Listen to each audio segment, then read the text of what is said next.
అన్నం పెట్టే రైతన్న కష్టాలు తీర్చడం ఎవరితరం కాదా? రైతన్న లేకుండా మనిషి మనుగడ కొనసాగుతుందా? అసంభవమేగా. మరి ఎందుకు రైతు సమస్యలు పరిష్కరించడంలో ప్రభుత్వాలు నిర్లక్ష్య వైఖరి చూపుతాయి? కార్పొరేట్ కంపెనీలకు కష్టం వస్తే తమ కష్టంగా భావించే రాజకీయ నాయకులు అదే వ్యవసాయానికి నష్టం వస్తే చర్యలేవి? భారీ డైలాగులతో ఎన్నికల టైంలో రైతులను ఆదుకుంటున్నట్టుగా మాట్లాడే ఈ నాయకులు రైతులకు కష్టం వచ్చినప్పుడు కనబడదే. ఆ ప్రభుత్వం ఈ ప్రభుత్వాన్ని కాదు, దేశంలో ఏ ప్రభుత్వం అయినా రైతులను చిన్న చూపే చూస్తుంది. రైతు సమస్యలను తమ గెలుపుకు ఒక అస్త్రంగా వాడతారు. రైతు కష్టం ఎవరి మనసును కరిగించడం లేదు, రైతు నష్టం ఎవరికి పట్టదు. దేవుడు ఉన్నాడు లేడు అనే సందేహం కొందరిలో ఉంది, కానీ రైతు మాత్రం ఉన్నాడన్నది నిజం కదా. అతడు ఉంటేనే మనకు మెతుకు, మనకు బతుకు అన్నది వాస్తవం కాదా? అన్నం పరబ్రహ్మ స్వరూపం అంటారు. ఆ మహాప్రసాదాన్ని అందిస్తున్న రైతు అంతకు మించి అన్న సత్యం ఇంకా ఎప్పుడు గ్రహిస్తారు? ఆనాడు రైతును అత్యంత గౌరవిస్తూ జై కిసాన్ అన్న మాట పెదాల నుంచి వచ్చింది కాదు, లాల్ బహదూర్ శాస్త్రి గారికి గుండె లోతుల నుంచి వచ్చింది. జై కిసాన్ అనే పదం రైతు ప్రాధాన్యతను తెలియజేస్తుంది. దేశ సంపదను పెంచే రైతన్న, అందుకే రైతే రాజు అన్నారు. మరి ఎందుకు వ్యవసాయ రంగంలో లాభదాయకమైన మార్పులు తీసుకురావడం లేదు? దేశానికి అన్నం పెట్టే రైతు బతుకు భారంగా మారింది ఎందుకు? ఎందుకు వ్యవసాయాన్ని వదిలేసి కూలీలుగా వలసపోతున్నారు? కార్పొరేట్ కంపెనీ గేటు ముందు, పట్టణాలలో భవంతుల ముందు కాపల కుక్కలా బతకవలసిన పరిస్థితి ఎందుకు వచ్చింది? 10 మందికి అన్నం పెట్టే రైతన్న భార్య 10 ఇళ్లలో పాచి పని చేసే పరిస్థితి వచ్చిందంటే ఈ పాపం పాలకులది కాదా? రైతులకు చేయూతనివ్వవలసిన ప్రభుత్వాలు రైతులకు అందించవలసిన పథకాలు అందివ్వకుండా నిర్లక్ష్యం చేస్తున్నాయి.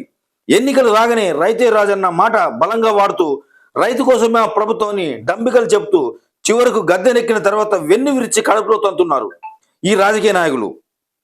రైతుల బాధను గుర్తించిన వైఎస్ రాజశేఖర రెడ్డి ఉచిత కరెంటుతో కొంత ఊరటనిస్తే, తెలంగాణ ఉద్యమ నేత కల్వకుంట్ల చంద్రశేఖరరావు ముఖ్యమంత్రి అయిన దగ్గర నుంచి రైతు కోసం తప్పించాడు. మేనిఫెస్టోలో లేని పథకాలను ప్రవేశపెట్టి తక్కువ భూమి ఉన్నవారు తక్కువ నష్టపోతారు, ఎక్కువ భూమి ఉన్నవారు ఎక్కువ నష్టపోతారు, మొత్తాన్ని నష్టపోయి రైతే అని భావించి చిన్న రైతు పెద్ద రైతన్న తేడా లేకుండా రైతును రైతులా చూశాడు కేసీఆర్. సీజన్ మొదలవగానే పెట్టుబడి సాయంగా ఎకరానికి 5,000 చొప్పున ఇచ్చిన రైతు బంధు అందరికీ విందయింది. ఇక కాంగ్రెస్ అధికారులకు రావడానికి రైతులకు ఇచ్చిన హామీలు మామూలుగా లేవు. గత ప్రభుత్వం కన్నా రెట్టించిన సాయం అందిస్తామని, రైతు భరోసా, వడ్లకు 500 రూపాయల బోనస్ అని ఊకదంపుడు ఉపన్యాసాలు ఇచ్చారు. అధికారం చేపట్టి నెలలు గడిచిపోతున్నా ఇంతవరకు విధి విధానాలు ఖరారు చేయలేదు. ఖరీదైన ల్యాండ్ క్రూజర్స్ కార్లతో కడుపుల చల్ల కదలకుండా షికారులు చేస్తున్నారు. నమ్ముకున్న ప్రభుత్వం సచ్చేదాకా ఉండి పెళ్లి చేస్తాన్న రైతు భరోసా ఇస్తాము అనబట్టి యాసంగిపోయింది. రైతులు సగం ఓట్లు ప్రైవేటు బిల్లులకు అమ్ముకున్న తర్వాత ఐకేపీ సెంటర్లు పెట్టారు. బోనస్గా 500 రూపాయలు ఇస్తాన్న మాట నీటి మూటైంది. కనీసం మందులు కానీ విత్తనాలు కానీ సప్లై చేయడంలో కూడా విఫలమైంది ఈ ప్రభుత్వం. ఇప్పుడు ఖరీఫ్ సీజన్లో కూడా అప్పు సప్పు చేసి విత్తనాలు తెచ్చుకొని భూమిలో పోశారు. నైరుతి ఋతుపవనాలు మే చివరి వారంలో కేరళ తాకుతాయని, వర్షాలు ఇబ్బంది ఉండదు అనుకున్నారు. ముందే ముడిపుచ్చిన వర్షాలు వెనుకకు తగ్గడంతో అయోమయ పరిస్థితిలో ఉన్నారు రైతులు. ప్రభుత్వం ఇస్తాను అన్న రైతు భరోసా లేదు, అదిగో ఇదిగో అంటూ కాలయాపనతోనే కాలం గడిచిపోయింది. తుఫాన్లు వస్తే గానీ వర్షాలు లేవు, మామూలు వర్షాలు వచ్చే పరిస్థితి లేదు. ఇలాగైతే రైతుల పరిస్థితి ఏంటి?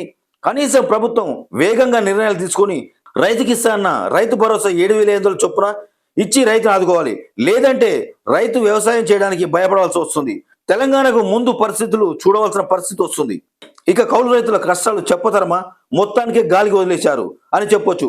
కేవలం ఎన్నికల కొరకే పనికొచ్చిన నినాదం కాంగ్రెస్ అధికారాన్ని ఇచ్చింది, కానీ కౌలు రైతులు కాని ఇవ్వలేదు. కాంగ్రెస్ ప్రభుత్వం ఇస్తాను అన్న రైతు భరోసా 7,500 రూపాయలు ఈ ప్రభుత్వం ఏర్పడే దగ్గర నుండి రైతుకు చెల్లించాలి.